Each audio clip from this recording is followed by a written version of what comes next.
Generally, Hannah ducked her head and tried to go unnoticed whenever anyone mentioned Gabe Holbrook. There were too many folks in town who hadn't yet forgiven her for destroying their favorite football star.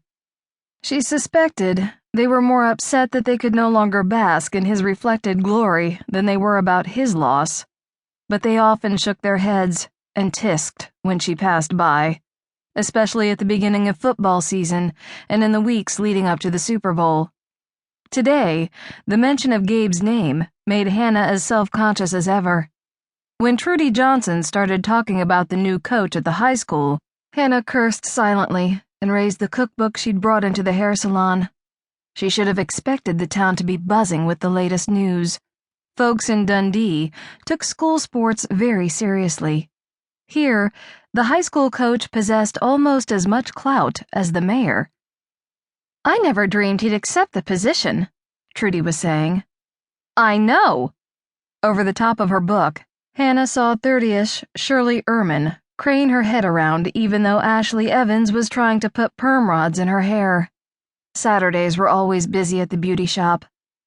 "He's been living like a hermit for 3 years," she said.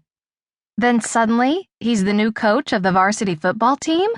I mean, I hate that Coach Hill passed away, but I think it's great Gabe's willing to take over." Hannah agreed. In her opinion, Gabe needed to feel passionate about something again, to regain his zest for life. But she didn't say anything. She wasn't sure she wanted to draw attention to herself and suffer through that awkward moment when the others realized that she, the person who'd ended his career, was sitting only a few feet away. "He'll do a good job." Rebecca Hill was giving Trudy a short, jagged cut that looked far too vogue for a little town in Idaho. But that was the beauty of Rebecca. She was artistic and dramatic, and she followed her heart.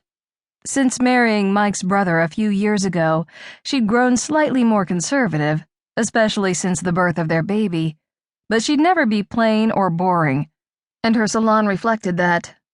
Gone was the faded candy cane-striped wallpaper and pale pink vinyl of the beauty parlor Hannah remembered from her childhood.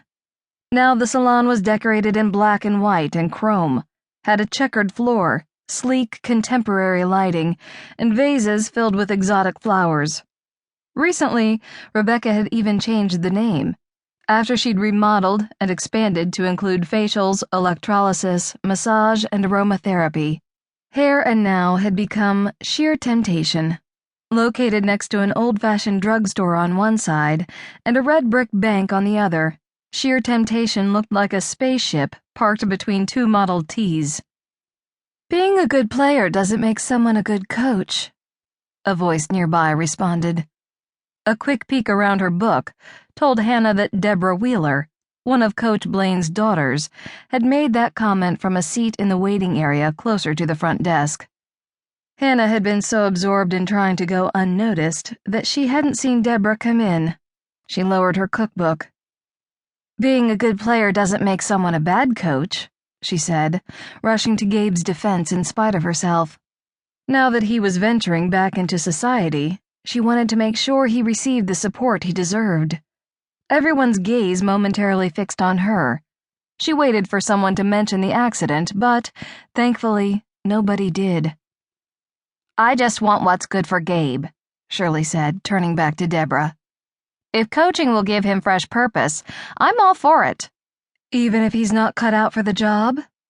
Deborah countered.